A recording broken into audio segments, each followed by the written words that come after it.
Oh, we're at Nam. Yeah, exactly. The worst parking garage setup I've ever seen in my entire life. Yeah. Welcome to Montgomery County. Woo! Hey. And this was the worst AMC theater I've ever been to either, because like you drive up and there's no it looks like there's an entrance out front, but there's not an entrance. You have to walk in through the parking garage to get into the place. Yeah. Makes no goddamn sense. Makes no goddamn sense. Well, anyway. Well, at least you're able to get into there and see the movie, and all is well. And so what did we see today? I kept trying to call it like the Blue Heron, but it was wrong. So it's the Boy and the Heron. Boy and the Heron, or Kimitachi Ikeruka. Do Ikeruka. Like how do y'all live is like the name of the Japanese film, based on a book. Like a lot of Miyazaki films are, not all, but many. And new Miyazaki flick. A new Miyazaki flick that, it came out, early December, and we're just finally getting around to seeing it? Yep, been meaning to, I was gonna go see it with my wife, but she dragged her feet, so I said, fuck it, I'm gonna go see it, and so we did. I think this is like the 7th movie I've seen in 7 days. And I'm not really, it's not like the movie The Ring where I'm gonna die. No, but, it's like, it was supposed to be his last movie, right? But apparently not, or maybe, I didn't expect it. Okay, I will believe that the man will stop making movies when I hear that he has died. That's kind of this point. I don't want, Miyazaki to die, because the man is one of the greatest filmmakers of all time, but he just can't stop. He's got that Japanese work ethic. Yeah, he's a workaholic. It's just it was sort of like I was watching a documentary earlier, and Paul Heyman. It was about ECW, and Paul Heyman was talking about the Japanese work ethic, and he's like, if we get the Japanese behind us, can show them that we with our hard work, then we will win them over, type thing. So. I don't know why I went with that. I just started thinking about that, possibly because I was listening to it earlier. Yeah, it's almost 1 a.m., so we're both a little loopy, I guess. I feel fucking loopy. I've been feeling loopy as well.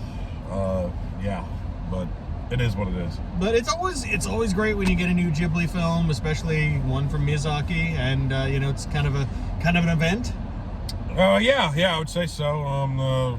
Like we were talking about, the animation was beautiful, the color schemes were beautiful. Gorgeous film. The score was really nice. It was different. It was still Joe Hisaishi, who does all of the movies for Miyazaki, but it didn't sound like his normal stuff. That's what I was thinking too. I heard a lot of piano and woodwinds, I think. Yeah, and it was ethereal, which really felt really kind of fit the tone of the film, which was you don't know what the hell's going on half the time, and in a good way. It's at least for me, was this a dream? How much of it is a dream? How much of it is real?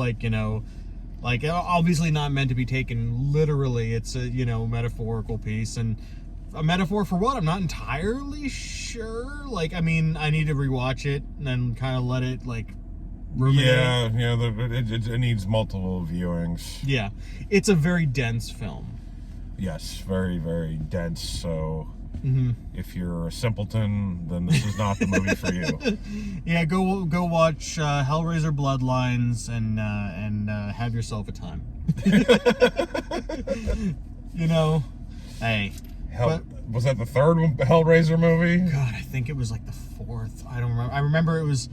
I watched it in a 2-part. We watched that, and we watched Alien Resurrection. So around that time.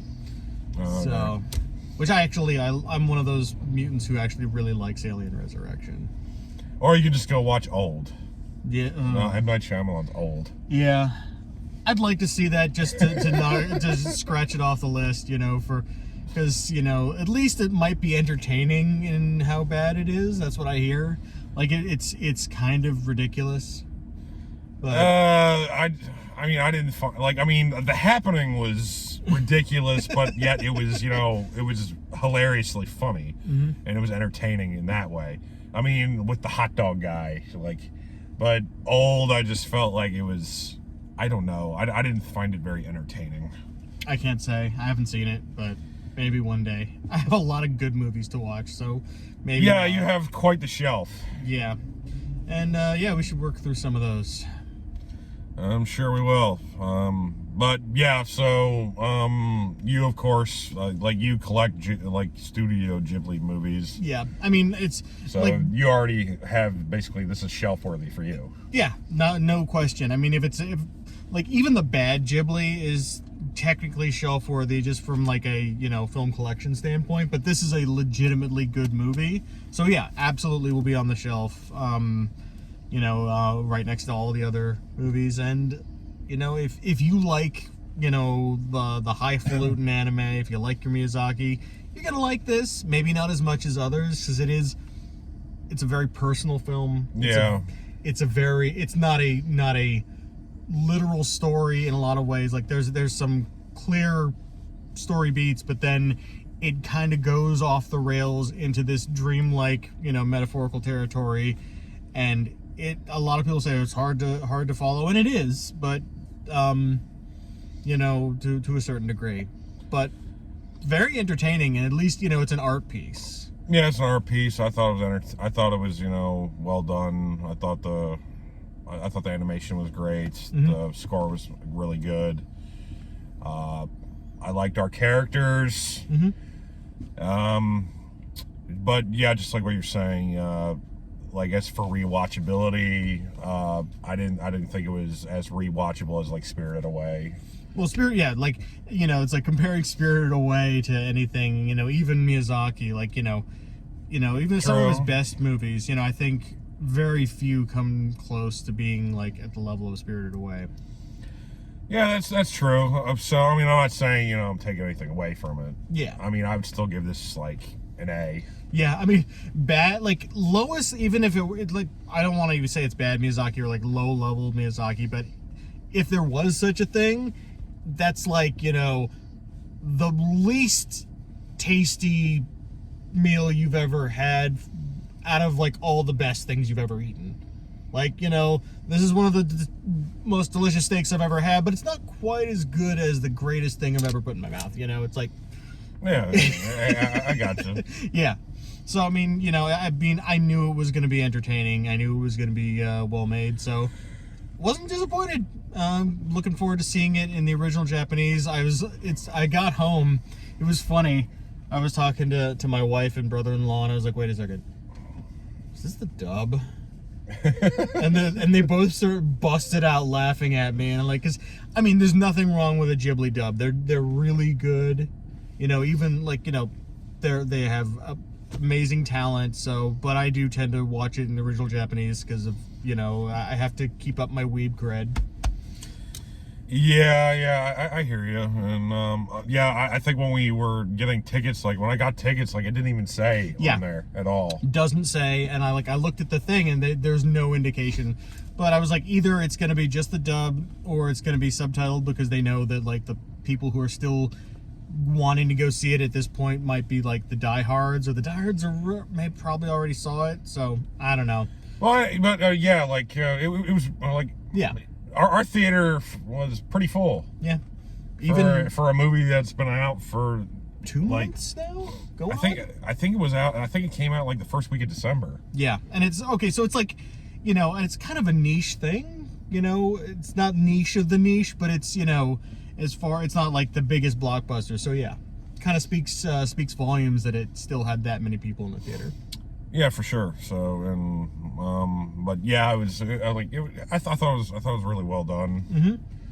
And I would what grade would you give it? I gave mine. I'd say a solid A, not A plus, but Well, I don't really give anything A plus. A plus means there's nothing you can improve on. I don't know. I'd say for me A plus or giving something a 10 out of 10. Because you have to understand, at least to some degree, that everything, just by the nature of reality, everything's going to have flaws. So, True. as good as something can get within the nature of reality. So, like, I think I would probably give Across the Spider-Verse an A+. Yeah, that's true. That's That's, because I didn't mean to sound elitist. It's okay. We forgive. No, but I think it was like that movie was A+. Yeah, bordering on A+. It's like not the greatest Miyazaki film, but again, still a masterpiece within, like, if we're talking about anime in general or animation or filmmaking. Cody Leach didn't put Across the Spider-Verse like in his like top 10. He didn't even make like his top 20. Bad taste. Like taste. I mean, he had like Elemental is like in the top, like his top 30. I mean, he had it above Oppenheimer. I mean, like, Elemental is like solid. I'd say it's solid. Like, I'd like to rewatch it. I thought it was really well done, yeah. But I didn't think it was as good as Across the Spider-Verse. No. Not, and I mean, and the main thing is, like, his complaint was, or somebody, or some other people's complaints is that it ends on a cliffhanger. So did Empire Strikes Back. Go fuck yourself. Yeah, I mean, I don't understand that complaint. Like, I mean, so did Empire did that, and so did Back to the Future Part 2. Yeah.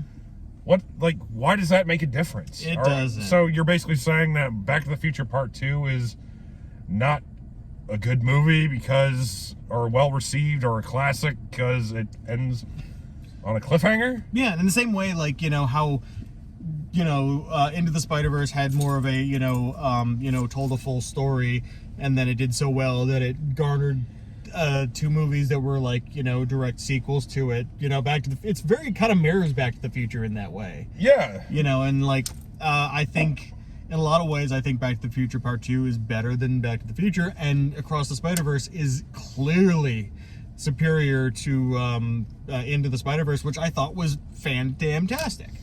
I agree with that statement. I mean, I like especially when you hear the behind the scenes stuff of what was really what will happen on set with Back to the Future Part 2. Yeah. Where, they had to rework the whole script because Crispin Glover went fucking crazy, and then, so they had to write him because he was supposed to have a bigger part in Back to the Future Part 2. Yeah.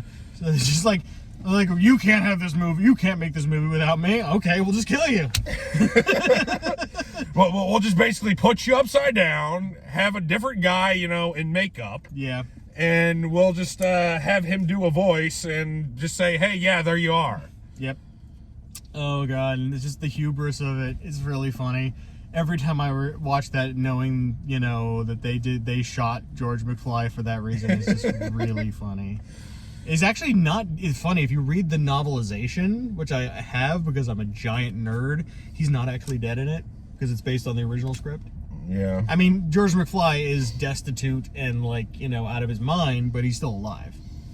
Well, Crispin Glover is destitute and out of his fucking mind. Yeah, Crispin Glover he's a wacky guy.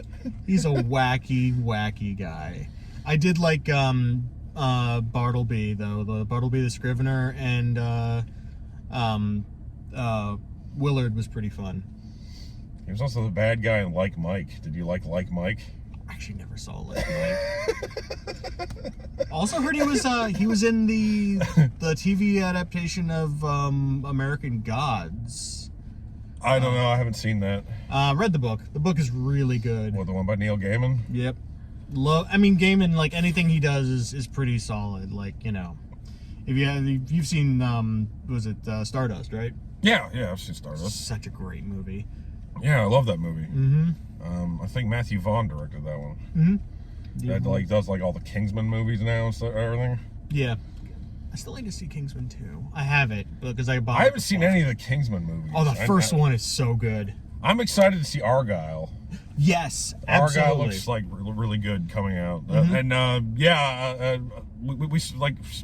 Which movies, like in trailers, are you excited about seeing that we saw tonight? Speaking of Pixar, I was gonna say, Elemental's not anywhere near as good as Inside Out, which Inside Out is fantastic. It's an amazing movie, and I'm hoping that Inside Out 2 does it justice. Yeah.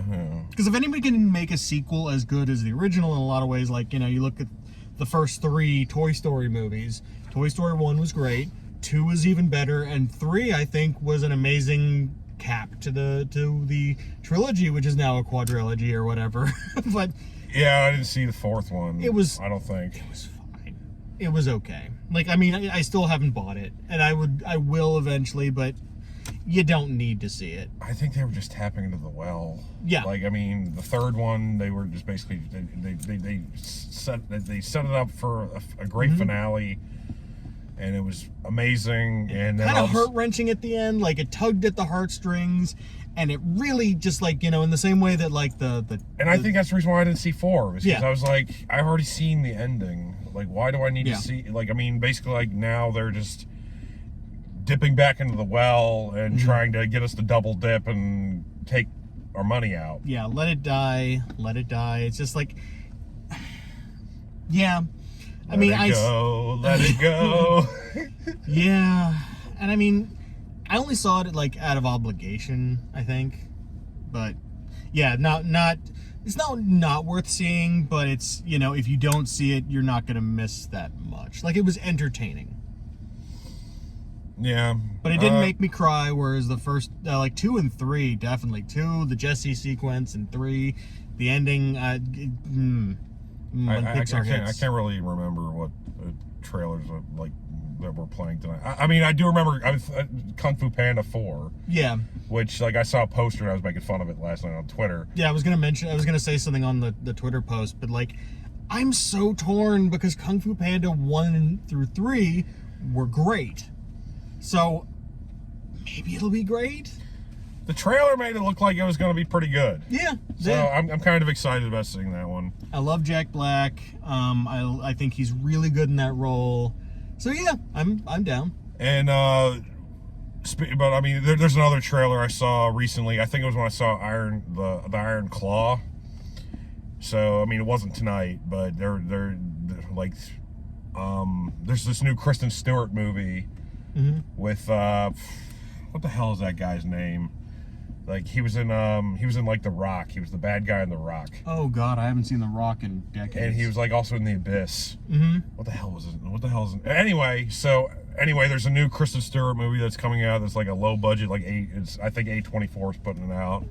I can't remember the name of it right now, but it looks so fucking good. Nice. And it comes out in like I think it comes out like either the beginning of March. Yeah, I think it's the beginning of March. And it looks really, really good. I'm really excited about seeing that one. Like, as soon as I see basically like that guy's name attached to anything, I know it's going to be good. Kristen Stewart movie. Just being a nerd and looking up movies on IMDb on... I mean, like, I know a lot of people like hate Kristen Stewart and stuff like that. I really am indifferent towards her. I don't care. Well, I think she's fine. I think she's fine. Yeah. I mean, I like, quite frankly, I love Panic Room, and I know a lot of people don't like Panic Room. Panic Room is good. And I think Panic Room, like, a lot of people say, well, Panic Room is... Is it called Love Me? There's Love Me, Love Lies Bleeding. Love Lies Bleeding. Okay. Interesting. I'll check that trailer out later. But yeah, I mean... let's see who... Dave Franco... There we go. Oh, Ed Harris. There we go. Yes, Ed Harris. Love Ed Harris. Yeah, Ed Harris is going to be in it. And and he picks a script that it's going to be fucking good. Yeah. So yeah, I'm down. So I think that's like a new segment we should basically segue into. What's coming? Yeah, what's coming. There's that Japanese movie we saw, like the trailer about the guy who was like cleaning toilets and like befriends a girl. Oh yeah. That looks pretty good too. That looks, yeah. I'm really interested in that. I forget the title. I just remember the line is like, now is now, later is later. And like it looks like one of those, sort of like a slow contemplative thing, and I'm down for that. Yeah, it sounds like a plan. But yeah, there weren't a whole lot of really great trailers this time around. You'd think that like for a G-Kids anime film, they might show some like upcoming like artsy fartsy anime, but I don't know. True. I mean, I am excited about, like Poor Things, and I Poor mean, Things there is some good movies out right now. I want to see Lisa Frankenstein. I've already mentioned that. Yeah. Like I saw the trail for that one too. That looks like, when you first asked me about it, I was like, Diablo Cody. I don't know, but then again, I mean, I'm pretty sure she was also like the creator of United States of Terror as well. Mm-hmm. And that was a really good show. Like after she did Juno. Yeah. What else? There was another thing I was thinking of. Oh man.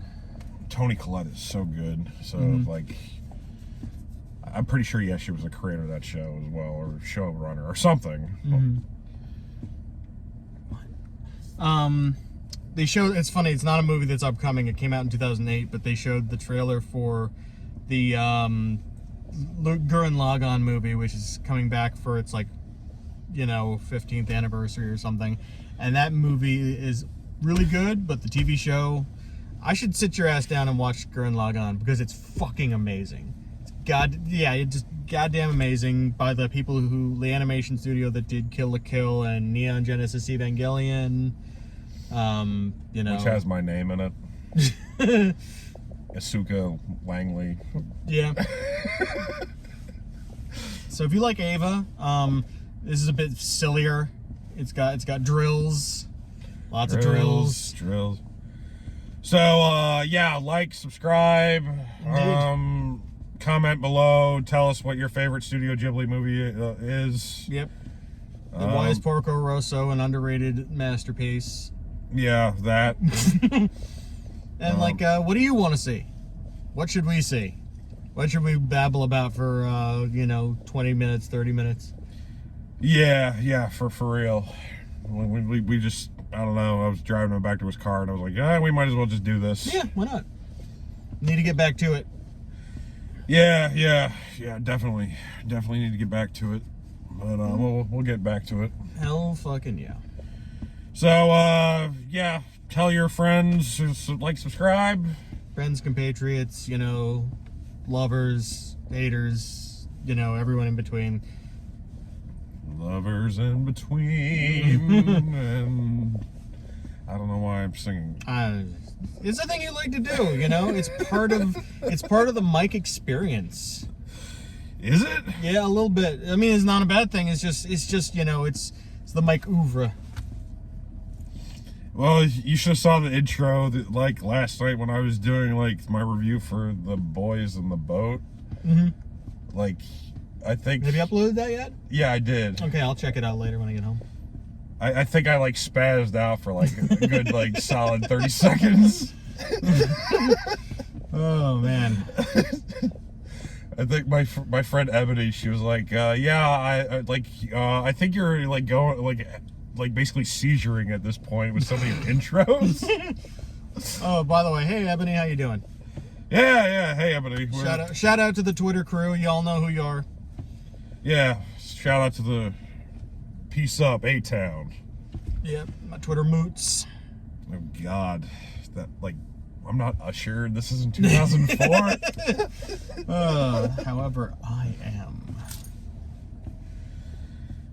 And we didn't need a Mean Girls remake, no. Please.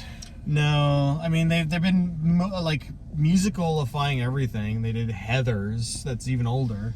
They did Beetlejuice, and it got Lauren. Did they make a movie version of Heathers though with musical? Not yet. I mean, let's hope they don't. I mean, I don't mind if you make it into a musical, on Broadway type crap. But I mean, do we really need to basically have a shot-for-shot remake like Psycho with music? No. Were the songs any good? Or are they just completely forgettable? I don't remember any of them. There you go. Yeah. I remember nothing. I remember that they were basically segueing into the next scene. And the only other thing I remember is that there was a joke in the burn book about Coach Carr liking underage girls. And that was gone in the movie. They took that joke out. Yeah. Because 20 years later, it's not funny. Yeah. Teachers, having sexual misconduct with children. Yeah, it's a bit of a sore subject, I'll admit. But, it's whatever. And you say you don't remember any of those songs from Mean Girls, but I remember like half the jokes from the fucking movie, so from the original. Yeah, exactly. I remember the jokes, but yeah, exactly. I even brought a joke that was missing up. Mm-hmm. But I don't remember any of the music, and I saw the movie on Wednesday. And if it's the aspect that you brought to the film is that unmemorable, like it's not a classic. No, whereas the original is a classic. That's a good question to ask the people. Is like, what would you define a classic? Like, do you think a classic is basically like when it first comes out, or does it have to wait a while, and then? I think it has to wait a while and cultivate. But you can tell a classic in the making. Like their movies, you're sitting there like, this will stand up, Whereas we watched The Dial of Destiny. I don't think that's a classic. But you watch Raiders of the Lost Ark, that's a classic. That you can kind of tell. Whereas again, the Spider-Verse movies, you can tell those are classics. Yeah. Blue Beetle. He was fine, but that was the other thing. He rated Blue Beetle in the top 50. He was he had that as number 33 or something like that. I was like, how do you have that rated so goddamn high? Yeah, I mean, it was fine. It was fine. I ended up buying it, but it was super cheap. Super cheap. And my brother-in-law wants to see it, and it was fine. It just is, especially I'd say it's above mid, but not by much. Definitely not yeah. It's not Spider-Verse. No, it's not even it's not, Avengers. I wouldn't even put it Age of Ultron. But, Anyway, it's almost 1:30. I got an hour drive. Yeah, I'm sorry, dude. I did not know this was as far for you as it was. Hey, it's all good. We got together. We were able to see it finally. Yep, worth it. Even for the distance, even for the dub. Great movie.